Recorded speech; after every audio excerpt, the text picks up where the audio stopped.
حمامات موداتا تمرستات قويتانا نبعات 33 عمتات وانجيل يوحنس قال تسقا كونه أبانا ونحدره إلو بزعبا أملاخ سب مخانو بزعبا سب أملاخ مخانو مستير بقلتي زنقر ملوكتاوي وانجيليو إذ وانجيل زي كاب قالوت وانجيلات أزيو دونجيو التتحفة كونتغنة قال بقدمو نبره اتقال دما بأملاخ نبره إلو سلازي جمر كاب أوريت زفترات تقدم حساب زحزيو قدس لوقاس وانجيلو كتصحف كله كاب مسرتو أكتاتيلي كتصحفلكا قنع كوينو ترأيني إلوكا انت صحفه نمجمرتاون مجمرتا سلازلوو دحريقو زتصحفو يوحنس نوانجيل كاب مدري العلو ناب قدم عالم وسدو متحف قدس كاب سور مسرتو كنبب اللوني إلو نزل على سب كابزي عرفت نغريو كجمر زلوو وانجيلاوي اتقال سغا خونه أباناون حادره إلو قطا ناب أملاخ سبناي مخان قداي قدم مئتاو قال بقدمو نبره اتقال دما أب أملاخ نبره زبل كقدمو نبرو سلازقا مئتاو وانجيل زخونه كاوشتي كاب حاده كسع 18 زلو كفل نباب كاب حاده كسع 13 زلو كفلي እግዚአብሔር ቃል ካብ ቅድም ዓለም ጀሚሩ ከም ዝነበረ ዓለም ከም ዝፈጠረ ናብ ዓለም ይመጽእ ከም ዝነበረ ኣብ ዓለም ከም ዝነበረ ወዘተ ብዝገልጹ ቃላት ተመሊኡ ይርከብ ነዚ አብሪሁ መሰረት ድሕሪ ምግባሩ እቲ ቃል ስጋ ኮነ አባናውን ሓደረ ኢሉ ናብ ምስጢረ ስጋዊ መጸ ኢየሱስ ክርስቶስ ኣብ መስቀል ተሰቀለ ኢልና ንምዝራብ ክንብገስ ኮለና ናይዚ ሜላ አጽሓፋዚ ክንክተል ግዲ ይብለና ወንጌላዊ ቃል ስጋ ኮነ ቅድም ምባሉ ብቅድሙ ቃል ነበረ እቲ ቃል ድማ ኣብ አምላኽ ነበረ ምባል የድልዮ ነይሩ ንሕናውን ኢየሱስ ክርስቶስ ተሰቀለ ንምባል በመጀመሪያ ህፃን ነበረ እቲ ህፃን ኣብ ማርያም ነበረ ኢልና ካብ መበገሲኡ ክንጅምር የድለና ገብሪ ምድሓን ክርስቶስ ኣብ መስቀል ተፈጸመ እምበር ኣብ እተጠንሰሉን እተወለደሉን ጊዜ ጀሚሩ ዝገበሮም ኩሎም ነገራት ንምድሓና ወሰንቲ ነገራት እዮም ነይሮም ገብሪ ምድሓን ክርስቶስ ኣብ መስቀል ተፈጸመ እምበር ኣብ እተጠንሰሉን እተወለደሉን ጊዜ ጀሚሩ ዝገበሮም ኩሎም ነገራት ንድሕነትና ወሰንቲ ነገራት እዮም ነይሮም ድሕነት ወዲ ሰብ ኣብ ዕለተ ዓርቢ ብእተፈጸመ ካሕሳ ጥራይ ኣይኮነን ተኸናዊኑ ከምዚ እንተ ዝኸውን ነይሩ ክርስቶስ ካብ ድንግል ማርያም ከይተወልደ ቀስ ብቀስ ከዓበየ ከም አዳም መጀመርታ ወዲ 30 ዓመት መንእሰይ ኮይኑ ብምርካብ 3 ዓመት ምሂሩ ምተሰቕለ ነይሩ ግብሪ ድሕነት ክርስቶስ ግና ካብ ድንግል ምጥናሱ ካብ ዕድመ ህፃን ጀሚሩ ናይ መኽሓስ መስዋዕትነት ነበረ ነዚ ኸኣዩ ክርስቶስ ክስቀል ብዓይኑ ዘይረኣዮ ስምዖን አረጋዊ ብስጋ ተወሊዱ ስለ ዝረኣዮ ጥራይ ኦ ጎይታይ ደጊም ንባርያኻ ከም ቃልካ በሰላም አፋንዎ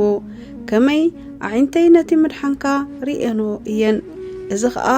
እቲ ኣብ ቅድሚ ኩሉ ህዝቢ ዘዳለኻዮ ድሕነት እዩ በዚ ምኽንያት እዚ ብዛዕባ ድሕነትና ክንዛረብ ኮለና ዘውዲ መመኪሕና ናይ መድሓኒና መጀመርታ ናይ ንጽህናና መሰረት ንዓና ንምድሓን ሰብ ዝኾነ ናይ እግዚአብሔር ቃል ብዝወለደትልና ድንግል ማርያም ተረኸበልና ኢልና ንጅምር እመቤትና አምላኽ ካብኣ ንኽውለድ ናጻ ፈቃዳ ካብ ዝሃበትሉ ጊዜ ጀሚሩ ወሊዳ ዘዕበየትሉ ኪደት ኣብ ታሪኽ ምድሓን ወዲ ሰብ ኣዝዩ ወሳኒ ስፍራ ዘለዎ እዩ እግዚአብሔር ንዓና ገዛር እሱ ከም ዝህበና አቀዲማ እንሆ ባሪያ ጎይታ ኢላ ገዛር እሳ ንእግዚአብሔር ዝሃበት ጓል 15 ገረድ ብዘይ ዘርኢ ወዲ ትወልዲ ዝብል ቃል መልአኽ ካብ ምእማን ጀሚሩ ንወዲ ሰብ ድሕነት ዕድሚኣ ዝሃበት ስደትን ሓዘንን ንምዕጋስ ወሲና ንፈጣሪ ዘረከበት ያ ዝነበረት በነቢያት እተዘርበሉ አምላኽ ከም ትወልድ ንሱውን ንህዝቡ ካብ ሓጢያቶም ከም ዘድሕኖም እተነግራ ድንግል ኣብ ቤት መቅደስ ዓብያ ብዛዕባ መሲሑ እተነገሩ ትንቢታት ዝሰምዐት ድንግል ብመንፈስ ቅዱስ ተመሊኣ ስለ ዝሓለፈ ጥራይ ስለ ዘይኮነስ ንብድሕር ሕጂ ዝለዓሉ ኩሉ ወለዶ ፈሊጣ ትንቢት ዝተዛረበት ድንግል ናይ ወዳ ሓሳብ ምድሓን ብዝፈለጠትሉ መጠን ዘሕለፈቶ መንገዲ ሓዘን ከቢድ ነበረ ስለዚ ከዓ ጎይታና ካብ ዝተወለደሉ ጀሚሩ ክሳዕ ዝተሰቀለሉ ዘለው 33 ዓመታት ንድንግል ማርያም ዓመታት ነብዓትን ጭንቀትን ነበሩ ሓዘን እመቤትና ኣብ ሻምናይ መዓልቱ ቤት መቅደስ ሒዛቶ ኣብ ዝኸደትሉ መዓልቲ ዝጅምር ኣብታ ዓለት እቲኣ ንክርስቶስ ምስ ረኣየ ሞት ከም ዝረኣየ ብመንፈስ ቅዱስ ተረዲኡ ዝነበረ ስምዖን አረጋዊ ንጎይታና ተቀቢሉ ድሕሪ ምሕቋፉ ሓደ ትንቢት ተነበየ እነሆ እዚ ህፃን እዚ ኣብ እስራኤል ንብዙሓት ምኽንያት ምውዳቆምን ምትንስኦምን ከምኡውን ንዝቕበልዎ ምልክትን ክኸውን ዝተመደበዩ ንዓኺ ከዓ ሓሳባት ልቢ ብዙሓት ምእንቲ ክግለጽ ሓዘን ንልብኺ ከም ሰይፊ ክስንጥቆዩ ኢሉ ወዳ ንብዙሓት ምልክት ምእማንን ምኽሓድን ከም ዝኸውን ብምኽንያት ዝረኸቦ መከራ መስቀል ኣብኣ ከም ልቢ ዝኸፍል ሰይፊ ሓዘን ወሲኹ ነገራ ሓደ ካብቶም እመቤትና ካብ ዝሓዘነቶም ዓበይቲ ሓዘናት ኣብዚ መዓልቲ እዚ ዝሓዘነቶ እዩ ዝነበረ ኣብዚኣ ንሓፂር ህሞት ዝኸውን ቆይምና ኩነታት ከነገናዝብ ንፈትን ህፃን ወዳ ሓቂፋ ዝኸደት ማንም ኣደት እንተትኸውን ነይራ ሓደ ሽማግለ ወዳ ሓቂፉ ብዙሕ መከራ ከም ዝበፅሖን ንዓውን ሓዘን ከም ዝበፅሓን ክነግራ ከሎ ክሳዕ ክንደይ ትስንብት ትኸውን ምናልባት ውን ካብቲ ሽማግለ ብፍጥነት ወዳ መንጢላ ብቁጣዓ ከም አቤሜሌክ ኣእምርኡ ዝሰሓተ ሽማግለ ምበልኩኻ ነይረ ኢላ ምኸደት ነይራ ትኸውን ድንግል ማርያም ወዳ ነቲ አረጋዊ ዝሃበቶ ኣብ መንገዲ ዘይኮነስ ኣብ ቤት መቅደስ እዩ ዝነበረ ስምዖን ውን እተዘርበላ ድንግል ምስ እትወልዶ አማኑኤል ንምርኣይ ንብዙሕ ዘመናት ዝጽበይ ዝነበረ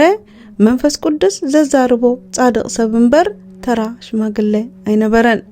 ስለዚ ብዛዕባ ናይ ወዳ መከራን ብዛዕባ ሓዘንን እተዛረባ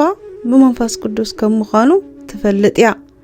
እዚ ሽማግለ እዚ ምስ አረገን ንኤልሳቤጥ ውን ብዓብይ ድምፂ እናጨርሐት ንስኺ እተባረኽኪ ኢኺ ፍረማህፀንኪ ውን እተባረኸዩ ኢላ ከም እትዛረብ ዝገበረን መንፈስ ቅዱስ እዩ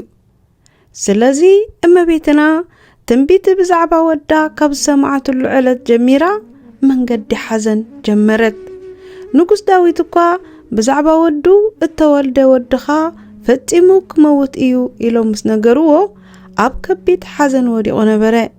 ሽዑ ዳዊት ጾምጦመ ኣትዩ ድማ ኣብ ምድሪ በጢሉ ሓደረ እቶም ዓበይቲ ቤቱ ከዓ ካብ ምድሪ ክትንስእ ደው ኢሎም ለመንዎ ንሱ ግና ኣበየ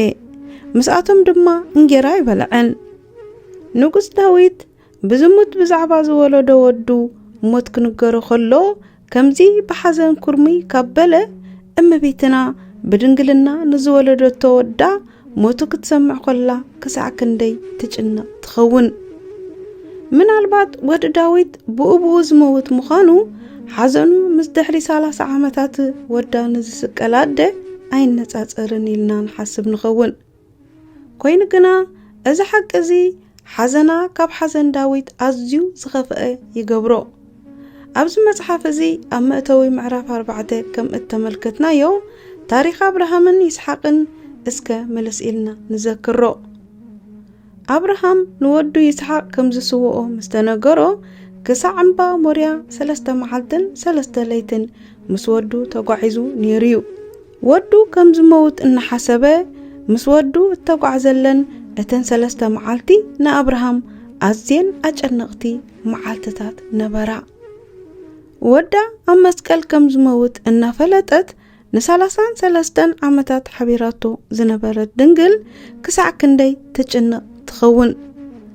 علميو أوزو السخلو متن نام مسكال إن غربة كم زمت زلو إن فلتت كم هوارياتكوا أي تسغل أي تموت كيبلتو زتنحد دنجل كسع كندي تجنق كم زنبرت محساب أي تقمن سلازخون غا عبي حزن أم بيتنا مكرا ودا كابتن بيتسمعون بمسمع طراي زأكل أي نبرن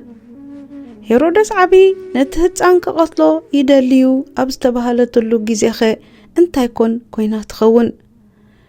اتي چكان نغس هيرودس نتولد نغس أيهود نغقتل بچكاني أبتلعللو جزي دقا وطيازي تفلت قولعا قليلا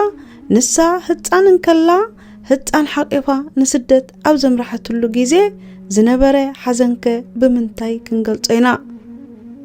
أبا أركسلوس كم زبولو ودا أبقيا حبيئة أبتهد ملو زنبرت جزي كاب جنكتا التلعالي قليلاوي دنقل مريم مريت أبيبوا مئتو سئنا نبرت مئتاون موتاً كيف لتأت أوشت بيت مقدس صحابي الدنقل أب برخاتات قبطي كم عف كرتت أبزبولت اللو جزي قالوتهم كما بستزفرحوا دك سلومن داويتن دنقلون ودا حقيفا مهداما زبطحا حزنن تميتن تمئن زفسستو نبعات كسعلومي عبيت كريستيانا منشي عميق تمسط أيو بزعبا سدتا بصوم نمذكر زدالي كريستيانات أبزت أمولو جيزي بقرم مهلت بزعبا زمور حد سدتا أبز ذكرولو زمن تجي بزعبا حزنا بزوح يبهاليو حانتي دخام زسمعا زنبرت نشتا قرد هتسان حقيفا نام مدربدا تهدم زنبرت ريخ مادو ناولكو عبايا كتمقو اداليكي حيلي نتسكمكي او دخامون زي لمدكي مريم كرتت مبالكي كم قهري كوينو أكات ألني اتان اشتهر حي مريم نبي حلفت عبيت لهم دلخوا جنس أنكوا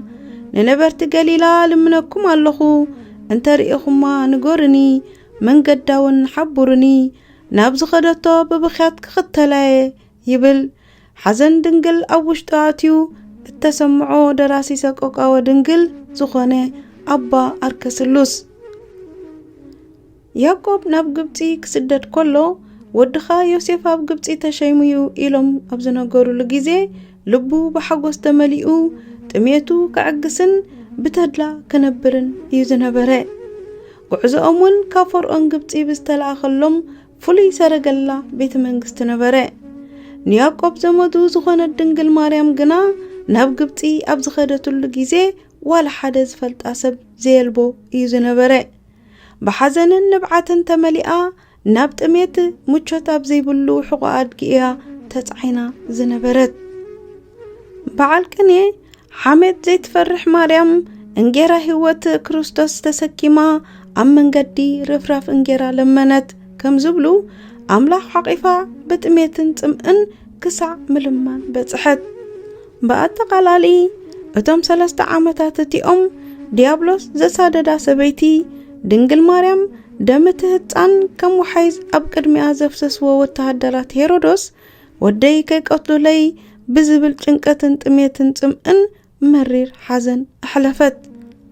أبزن ناي سدت ورحات زيئن دنقل مريم زبطحات جنكتن حزنن أبقدسينا كم زي نابلنا كاودا كتمالدلنا نلمن او دنقل بزمن رقم هيرودوس كبهاجر نبهاجر مسؤو إنه يخي مساخي تسدو سدت أذكري او دنقل كابعين تخين أبقت فغر ودخيز وحزي مرير نبعات أذكري او دنقل تميتن تمئن مكران حزنن كله مسؤوز بات حكي تبابا أذكري حزنن جنكتن مبيتنا كاب سدت مستملستون أيتودئن قويتانا ود 12 عامت كله نبعال فاسكا ناب يورساليم متيوم نبرو نتن بعلا تحليفهم كملو سخلو إيوسوس تهتان أب يورساليم ترفع ወለዱ ግና ኣይፈለጡን ሓደ ሰባት ጎይታና ከጠፍእ ከሎ ብዘይ ምፍላጣ ብምጥቃስ ክብሪ ንዕኡ ይኹን ድንግል ማርያም ምንም ኣይትፈልጥንያ ክብሉ ይረአዩ ነቢይ ኤልሳዕ ኣብ እስራኤል ኮፍ ኢሉ ሶርያ ዝተገብረ ከም ዝፈለጠ ኣብ ተጻሕፈሉ መጽሓፍ ቅዱስ እናኣመና ንምልእተ ጸጋ ድንግል ግን ነዚ ክትገብር ኣይትኽእልንያ ኢልና ኣይነኣምንን ኮይኑ ግና ፍልጠት ቅዱሳን ናይ ባህሪ ዘይኮነስ ናይ ጸጋ ብምዃኑ ዝግደበሉ ግዜ ኣሎ ነዛ ሓንቲ ዘጋጠመት ሒዝና ግና ኣይትፈልጥንያ እንተዳ ኢልና ክብሪ ንዕኡ ይኹኖ ጎይታና ንኣልዓዛር ኣበይ ቀቢርክሞ ብምባሉ ጥራይ ኣይፈልጥንዩ ክንብሎ ዲና ማለት ድዩ ኦ ኣዳም ኣበይ ኣለኻ ኢሉ ስለ ዝተዛረበ እግዚአብሔር ኣይፈልጥንዩ ክንብሎ ዲና ኣብ ኩሉ ምሉእ ዝኾነ ኣምላኽ ከምዚ ካበለ ኣብ ኩሉ ምልእቲ ዘይኮነት ድንግል ወዳ እንተደለየት ዘደንቕ ድዩ ምስ ኣስማዶም ዘሎ መሲልዎም መንገዲ ሓደ መዓልቲ ተጓዓዙ ኣብ ኣስማዶምን ኣብ ዝፈልጥዎምን ከዓ ደለይዎ ምስኣንዎ ከዓ እናደለይዎ ናብ ኢየሩሳሌም ተመለሱ ኣብ ሳልሰይቲ መዓልቲ ድማ ኣብ ቤት መቕደስ ኣብ ማእከል መምሃራን ተቐሚጡ ክሰምዖምን ክሓቶምን ከሎ ረኸብዎ እቶም ሰምዕዎ ዘበሉ ድማ በቲ ምስትውዓልን ሙላሹን ተገረሙ ምስ ረኣይዎ ድማ ገረሞም ኣዲኻ በልወደይ ስለምንታይ ደኣ ከም ዝገበርካና እንሆ ኣነ ናቦኻን ተሸጊርና ክንደሌካ ቀነና በለቶ ንምንታይ ሞ ትደልዩኒ ኣብቲ ናይ ኣቦይ ቤት ክህሉ ከም ዝግባአኒ ዶ ኣይትፈልጡን ኢኹም በለ ተሰዲዳ ካብ ሰይፊ ዘትረፈቶ ወዳ ካብ ስደት ሒዛቶ ምስ ተመለሰት ኣብ መንጎ ውሕዳት ዓመታት ክጠፍኣ ኣብ ኢድ ወገን ኤርክሌዎስ ደኾን ወዲቑ ይኸውን ኢላ ኣዝያ ተጨኒቓ ነበረት ነፍሰይ ንዝፈተወቶ ረኣየቶ እናበለት ወዳ ንኽደሊ ንሰለስተ መዓልትታት ተንከራተተት ወዱ ጠፊእዎ ዝፈልጥ ሰብ ነዚ ጭንቀት እዚ ይርድኦ እዩ ብኩሉ ህይወታ ንዓና ምሳሌ እትኾነና ድንግል ክርስቶስ ንሰለስተ መዓልቲ ጥራይ እኳ ካብኣ እንተጠፍአ ክደልዮ ምውፃእ ግና ዝምህር እዩ ካብ ህይወትን ልብን መብዛሕትና መድሓኒ ዓለም ክርስቶስ ካብ ዝጠፍእ ክንደይ መዓልትታት ኮን ገይሩ ይኸውን ንሕና ኸ ካብ ውሽጥና ንዝጠፍኣና ክርስቶስ ክንደልዮ ዶ የብልና እንትብሉ እመቤትና ካብ መንገደኛታት ወይ ኣዝማድ ደልያ ኣይረኸበቶን ኣብ መወዳእታ ግና ኣብ ቤት መቕደስ ረኸበቶ ክርስቶስ በዓሌትን ዘመትን ኣይንረኽቦን ኢና ንሱ ዝርከበሉ ቦታ ቤት መቕደስ እዩ ዝደልይዎ ኣበይ ክረኽብዎ ከም ዝግብኦም ተምሃሩ ኣብ ዝኾነ ዘይኮነስ ኣብ ቤት መቕደስ እዩ ኣብ ቤተ ክርስቲያን ድለይዎ ኣብ ውሽጢ ቤተ ክርስቲያን ካብ ዘለዉ መምሃራን ድለይዎ ከም ዝበለ ሓደ ሊቅ ንመድኃኒ ዓለም ኣበየ መንገዱ ምርካብ ኣይከኣልን እዩ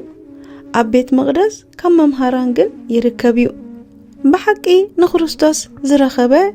ጎይታ እንተረኺበስ ይኣኽለኒ ኢሉ ካብ ቅድስት ቤተ ክርስቲያን ክርሕቕ ዘይኮነስ ነፍስ ዝደለየቶ ረኸብኩ ናብ ውሽጢ ቤት ኣደይ ወላዲተይ ከየተኹኻ ኣይገድፈካኒ ክብል ይግብኦ ቤት ኣዴና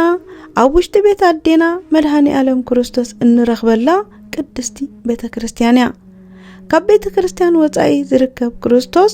ወይ ካብ ቤተ ክርስቲያን ዝወፀ ክርስቶስ ንሱ እተሐቀኛ ክርስቶስ ኣይኮነን ሽዑ ዝኾነ ሰብ ክርስቶስ እንሆ ኣብዚ ኣሎ ወይ ከዓ ኣብቲ ኣሎ እንተበልኹም ኣይትእመኑ ምኽንያቱ ከዓ ሓሰውቲ መሲሓት ክለዓሉ እዮም እንሆ ኣብ ምድረ በዳ ኣሎ እንተበልኹም ናብኡ ኣይትኺዱ እንሆ ኣብ ውሽጢ ቤት ኣሎ እንተበልኹም ኣይትእመኑ እመቤትና ወዳ ኣብ ቤት መቕደስ ኣብ ዝረኸበትሉ ጊዜ ጎይታና ብትሕትና ኣብ እግሪ መምሃራን ኣይሁድ ኮፍ ኢሉ ነበረ ብመልሱ ጥራይ ዘይኮነስ ከም ልማድ ህፃናት እውን ብሕትኡ የገርሞምን ይምህሮምን ነበረ ኣዲኡ ናብኡ ክትቀርብ ከላ ከም ኣደ ወላዲ ብቁጣዓ ኣይጨደረትን ካብ ጸሎት ብዘይፍለ ርግኣትን ዘረህርህ ቃልን በልወደይ ስለምንታይ ደኣ ከም ዝገበርካ እንሆ ኣነ ናቦኻን ተሸጊርና ክንደልየካ ቀኒና በለቶ እንሆ ኣነ ናቦኻን ኢላ ንጻድቕ ዮሴፍ ኣቦኻ ኢላ ፀዋዓቶ እዚ ዝበለቶ ቅዱስ ኤፍሬም ከም ዝበሎ ክርስቶስ ወዲ ዮሴፍ ከም ምዃኑ ንዝመስሎም ሕልና እቶም አቡ ተቐሚጦም ዝነበሩ አይሁድን ከም አቡኡ ዘዕበዮ ዮሴፍን ንምኽባር ኢላ እምበር ከም ፊልጶስ ብዘይ ፍልጠት አይኮነን። ነዚ ናይ እመቤትና ዘረባ ሒዞም ክርስቶስ ወዲ ዮሴፍ እዩ ዝብሉ ከይህልው ግና ጎይታና ኣብቲ ስፍራቲ ኣብ ቤት አቦይ ክህሉ ከም ዝግባአኒ ዶ ኣይትፈልጡም ኢኹም ብምባል አቡኡ ዮሴፍ ዘይኮነስ እግዚአብሔር አብ ከም ዝኾነ አመልከተ። ጎይታና ንሰለስተ መዓልቲ ዝኣክል ዝጠፍአ ስለምንታዩ በል ወደይ ስለምንታይ ገበርካና ዝብል ሕቶ መልሱ እንታይ ኮን ይኸውን? ነዚ ዝገበሮ ዝተወልደስ ኣብ ቤት ማርያምን ዮሴፍን ክቕመጥ ዘይኮነስ መታን ሓቀኛ ትምህርቲ ክምህርን ስርዓት ክፍጽምን ንምርዳእ እዩ ከም ዝብል እዩ። ድሕሪዚ ምስኣቶም ወሪዱ ይእዘዞሙን ነበረ ተባሂሉ ከም እተጻሕፈ ከዓ ክሳዕ ክንድዚ መንፈሳውያን እኳ እንተኾና ንወለድና ምእዛዝ ከነቐድም ከም ዘለና ዝምህር እዩ። ጎይታና ንሰለስተ መዓልቲ ዝኣክል ምጥፍኡ ከም በዓል ቅዱስ አምብሮስ ዘለዉ ሊቃውንቲ ንትንሳኤው ዝምልከት እዩ ይብሉ። ትርጓሜ ወንጌል ዘደብረ ገሪዛን ጉንዳጉንዲ ከዓ ኣብ መቃብር ንሰለስተ መዓልቲ ዝኣክል ምጽንሑ ዘረድእ ትንቢትን ከም ዝኾነን ኣብ ሳልሳይ መዓልቲ ንማርያምን ዮሴፍን ምግላጹ ከዓ ድሕሪ ትንሳኤ ንመግደላዊት ማርያምን ንደቂ መዛሙርትን ዝግለጽ ምዃኑ ዘርኢ ከም ዝኾነ ብጉሩም መንገዲ ኣቐሚጦም ኣለዉ። ሰቆቃወ ድንግል ምስ ቅዱስ ጴሜን ተቐሚጠ ከለኹ ሓደ ረኣይ ከም ዝረኣኹ ፈለጥኩ። ብግልፂ ይዛረቦም ስለ ዝነበርኩ ቅርብ ኢለ ኦ አቦይ ብተመስጦ ናበይ ኬትካ ከም ዝነበርካ ንገረኒ በልክዎ። ንሱ ግና ከነግረኒ ኣይፈተወን። ኣነ ግና ኣዝየ ደፋፋዕክዎ። ድሕሪዚ ከም ዝኽብል ነገረኒ። ብተመስጦ ሕልናይ ምስ ድንግል ማርያም ነበረ። ኣብ ትሕቲ መስቀል ኮይማ ከተለቅስ ከላ ተረኣየትኒ። ድሕሪኡ ንሳ ከም ዘልቀሰት ኣነ እንተዘልቅስ ኢለ ተመነኹ።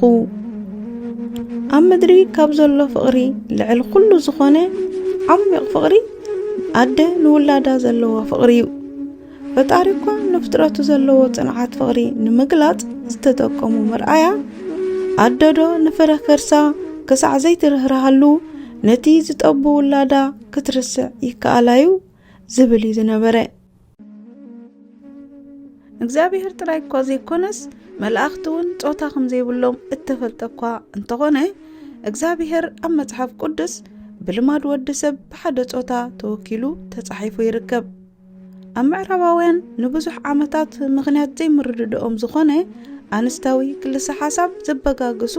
ስለምንታይ እግዚአብሔር ብወዲ ጥራይ ተወኪሉ ብዝብል ኣብ ክርስትና ምዕራባዊ ዓለም ክትዕ ኣላዓዒሉ ነይሩ። እዚ ነቀፌታ እዚ ግና ኣብ ኦርቶዶክሳዊት ስነ ጽሑፍ ፈጣሪ ብወዲ ጥራይ ዘይኮነስ ብጓል ኣንስተይቲ ጾታ ብምጥቃም እትፍለጥ ኦርቶዶክሳዊት ቤተ ክርስቲያን ክትንክፍ ኣይክእልን። ቅዱስ ያሬድ ኣብ ድርሰታቱ ንስኻ ኣቦና ንስኻውን ኣዴና ኣቦኦምን ኣዲኦምን ኩኖም ወዘተ ብምባል ክርከብ ከሎ ንቅዱስ ስላሴ ከዓ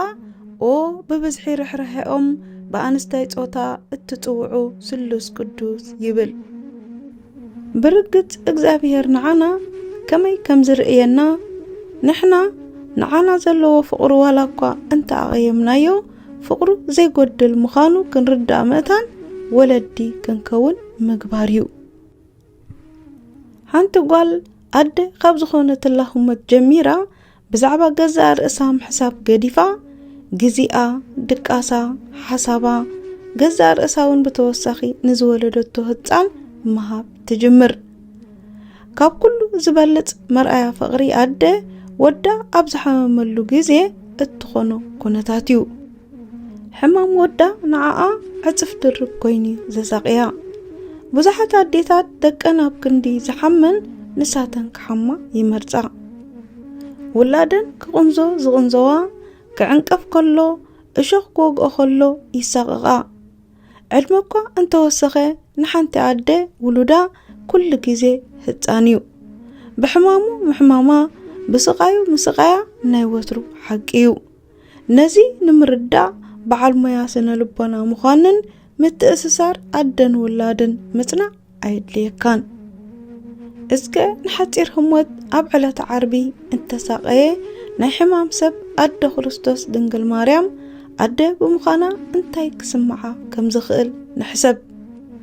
اما بيثنا بوزح نقر زحلفة الودع بخمزي كساقاي انتاي كون تسمعوا يخون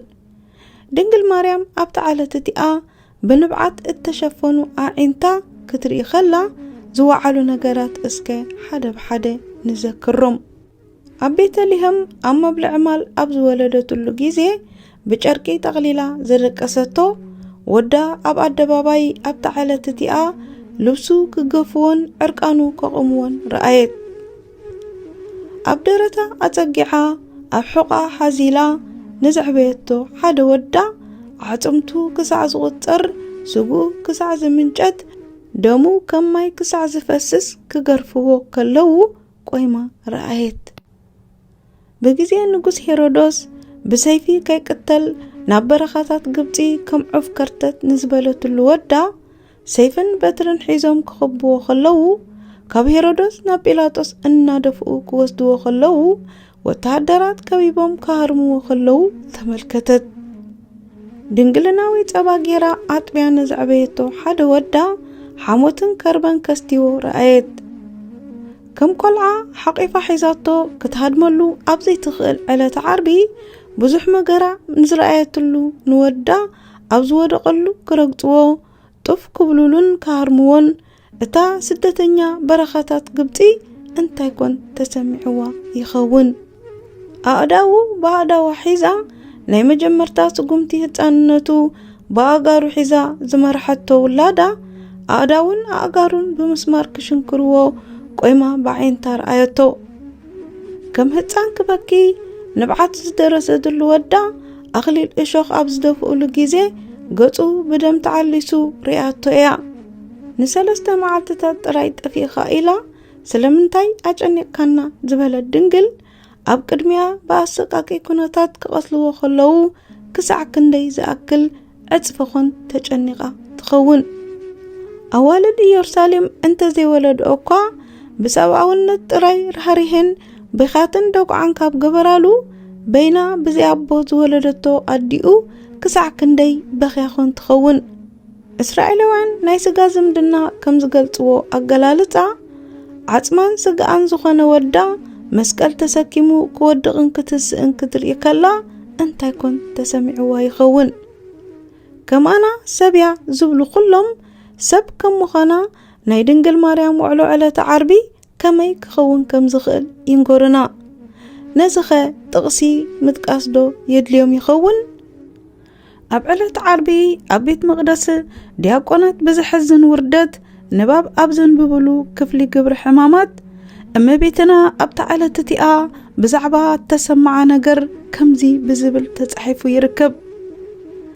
عالم دحنت مركابو باهي بلو او ودي فتاريين مرحانيين ما انت هوت كل إلكا ناب تعقس كيا ناب سغلتكا أبزر أخل جيزي أم عتيك وسهلة نبي إرمياس ما انت إسرائيل زنبعو نبعات زترخ سوكوك آوي ويدوقع إرمياس زبل روسو زخالة متحف كمزلو أب أرتودكساويت بيت خريستيانا زمن هوت دنقل مريامن حزنان زترخ سوكوك آوي دنقل دوقعاتات دنقلن لها مريم حزن مريم اتبهلو نايقت من عميق تمسطون متحفتي اللو بزعوة حزن اما بيتنا كنقر كله واقا مسكال ودا كي تردأتن تنسايقو كأمانة تريفها كمبال قطيرهم كينو اتياب تحت مسكال مقامة كالق كبيت حزن عيبت احان زبلو اللو برقت منفسي كعاب أملاخي بيت مدحانيي باه يبلو كم زبالت بدحناتو دس يبلايو تنساي وداون تتبه نبرد حدا لكاونتي كم زبلوون كبعا حيزن كم زخدا أوالد نهلوات أمونغو موتان كدالي زي كدت بتنسايو تأمنن أبراهام يسحق سوء كبل نودي إجزابير كتنسايو إيلو كم زأمنه مريمون إجزابير نودي كموتان كتنساي إيلا زلت تأمنيو እዚ ኩሉ ግና ንሓዘና ከትርፎ ኣይክእልን እዩ። ንሰብ ፍልጠትን እምነትን ስምዒት ኣልቦ ኣይገብርዎን እዮም። ጎይታና ብዛዕባ አልዓዛር እዚ ሕማም እዚ ንሞት ኣይኮነን ክብሪ እግዚአብሔር መታን ክግለጽ እዩ እኳ እንተበለ ምስ ሞተ ግና በኺሉ እዩ። ካብ ሞት ከም ዘተንስኦ እናፈለጠ ንብዓቱ ዘፍሰሰውን ባዕሉ ከም ዘተንስኦ ስለዚኣመነ ኣይኮነን። ንብዓት ጎይታና ኣብ ልዕሊ አልዓዛር ካብ ዘለዎ ፍቕሪ ዘመንጨወ እዩ። ነዚ ኣይሁድ እኳ ተረዲኦም ንብዓቱ ከፍስስ ሪኦም ክሳዕ ክንደይ ከም ዝፈትዎ ረአዩ በሉ። ኣብ መስቀል ደሙ ከፍስስ ሪኦም ግና ከመይ ከም ዘፍቅርና ረአዩ ኣይበሉን። ንብዓት እመቤትና ኣብ ዕለተ ዓርቢ ክንርኢ ከለና እውን ክሳዕ ክንደይ ተፍቅሮ ከም ዝነበረት ረአዩ ንብል። ፈጣሪ ዝኾነ ጎይታ ስጋ ብምልባሱ ምኽንያት እኳ ምእንቲ ዘፍቅሮ ካብ በኸየ ፈጣሪነት ካብ ዘይብላ ድንግል ወዳ ንዝኾነ ክርስቶስ ከመይ ጌራ ዘይትበኪ። ካብዚ ብተወሳኺ ኣብ ዕለተ ዓርቢ ዘፍሰሶን ዝቆረሶን ደምን ስጋን ጎይታና ተቆሪሱ ንምእመናን ኣብ ዝወሃበሉ ስርዓተ ቅዳሴ ነፍሲ ሓፍ ብዘብል ዜማ እግዚኦ መሃረና ክርስቶስ ኦ ክርስቶስ መሃረና እናተባህለ ክዝየም ከሎ በተደጋጋሚ ኣብ ዝህረም ድምፂ ደወል ኣብ ዕለተ ዓርቢ ኣእዳው ዘርጊሑ ወዳ ደሙ እናፈሰሰ ቆይማና ረአየት ኣብ ውሽጢ ግብሪ ተበጃውነት ብዘይህወ ፍጹም ጸጥታ ኮይና ዘልቀሰቶ ንብዓት ድንግል ንምስኽኻር እዩ። ኦርቶዶክሳውያን ኣቦታት እመቤትና ብተዓለት እቲኣ ዝሓዘነቶን ዘመነ ህይወታ ዝሓዘነቶን ሓዘናት ክገልጹ ገና ከይጀመሩ ከለዉ ንብዓት ይቕድሞም። ብኸምዚ ኸኣዩ ደራሲ ሰቆቃወ ድንግል ከምዚ ዝበለ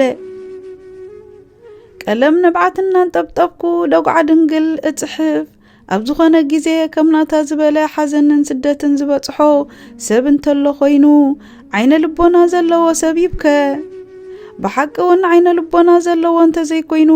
ናይ ዕለተ ዓርቢ ሓዘን እመቤትና ክሓስብ ዝኽእል የለን። መጠን መከራ ክርስቶስ ዝሓስብ ሰብ መጠን ስቃይ ጎይታ ናታ መጠን ሓዘን ምዃኑ ክግንዘብ ኣለዎ። ማርያም ሓዘን ልቢ ተፈኩስያ ንብላ ድንግል ሓዘን መፍለጥያ ዝኾነሉ ምኽንያት ከም ወዳ እተሳቀየ ከም ኣኸዓ ዝሓዘነ ሰብ ስለዝየልቦ እዩ። መድኃኒት ዓለም ኢየሱስ ክርስቶስ ኣብ ሰብነቱ ዝቆሰሎ ነፍስ ወከፍ ቁስሊ ንድንግል ማርያም ናይ ልባ ቁስሊ ከም ዝኾነ ንኽትርዳዕ ዓይነ ልቦና የድልየካ። ቅዱስ ዮሐንስ ዘደማስቆ ከምዚ ይብል ካብ ሕገ ተፈጥሮ ወፃኢ ንዝኾኑ ህያባት ንምቕባል ዝግባእ ኮይና ተረኸበት እዛ ቅድስቲ ኣደዚኣ እቲ ኣብ ግዜ ወሊድ ዘይረኸባ ስቃይ ሕርሲ ኣብ ዕለተ ዓርቢ ተሰቃየቶ። ካብ ዝውለድ ጀሚራ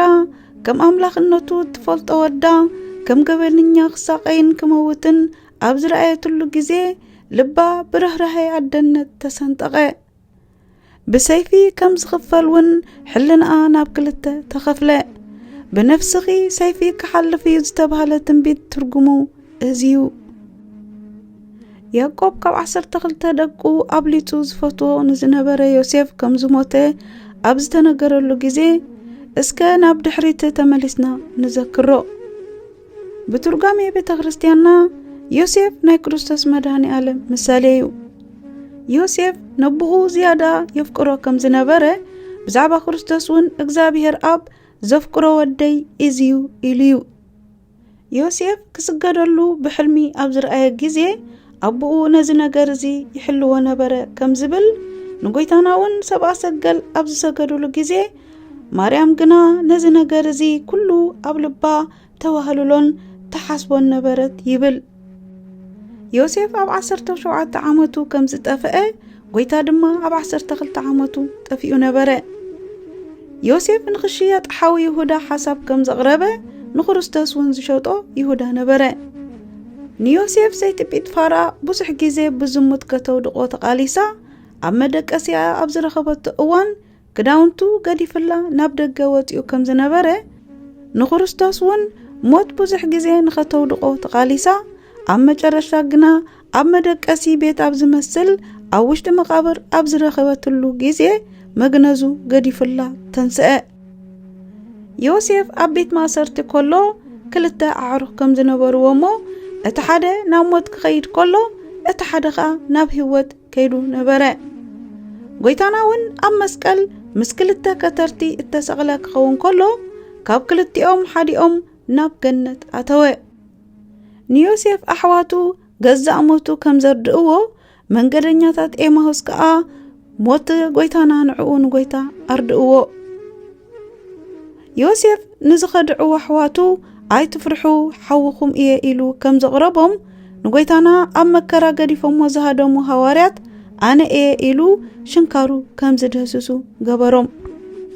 كناتي احواتو نيوسف مشطو نقمشو كبدم طليقم ناب يعقوب حيزوم خدو نبو يسحق بدن بقعن صغرن زتاللو يعقوب بغيدو دقو بدن بقع اتاللو ازي رخيبنا مو قمش ودخان تخينو وين تزي كوينو سكي علاليو دما بلو يعقوب كانت قمش يوسف علاليو ازي ناي ودي ايو غرغر عراويت بلعو يوسف برقص تبلعيو بلا يعقوب دما بغاهي كدانو قديدو ابحقو مقطعاتك بزعبا ودو بزح معالتي حزنه كلهم اوداتون اوالدون دما كتصنانعو مصو نسو غنا مصننا عبيه بحزن ناي ودي نفسي اول كورد ايه دما بلا بخيلو خا ኢትዮጵያዊ ሊቅ ሮታ ሃይማኖት بزعبا وعلت دنقل مريم أبعلت عربي كزارب كله بخاتني أبو حلقة زخونة يعقوب لومي تحدث بلا برقت يعقوب عصرت حدا بهو زترفو دقو إنها اللوو بعينو نزير آيو بزعبا موت يوسف مرير بخات كبخي أما بيتنا بدنقلنا أنز ولدتو حدا وداخي كندي زأكل تنبع تخون يعقوب زبخيس انت وحدا كمش ودو بأداو حيزو نبرا دنقل مريم قنا لبس وداك وحيزا كتبكي عدل اي نبران مغنياتو خاا كدانو أبربعتا قديدهم تخفيلمو سلز نبريوم نقمشون عجايم او ديقملو سلز خاا كاب بخات يعقوب بخات مريم أزديو زبرتع نبرا صادوق إيوب كموتو خلو نزير ايوم دقو مماتم أبز سمعلو جيزي لبو بحزن توحيتو كدانو قدده رؤسون تلاتة تباهيلو تتحيفو ليو دنقل مريم قنا موت ودا بلوخ ايكون سمعاتو نفس وكف سقايو دقا قويمة تملكتت سلازي كاب مانم بخيات ولادي نلعلي ناتحزن أزيو زبرتعيو